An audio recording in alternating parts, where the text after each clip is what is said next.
పాడేస్తే పోలా కోదండ రాముడంట కొమ్మలాల వాడు కౌసల్య కుమరుడంట కొమ్మలాల ఆజాను బాహుడంట అమ్మలాల వాడు అరవింద నేత్రుడంట అమ్మలాల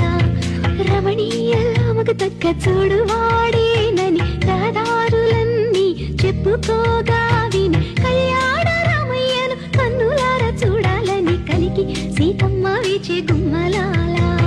సుమి సుమి సుహూర్తం వచ్చిందండి దివ్వి దివ్వి దివ్విట్టం తెచ్చిందండి సుమి సుమి సుహూర్తం వచ్చిందండి దివ్వి దివ్వి దివ్విట్టం తెచ్చిందండి అరే గోమాపో పప్పన్నం పెడతామండి ఊరు వాడ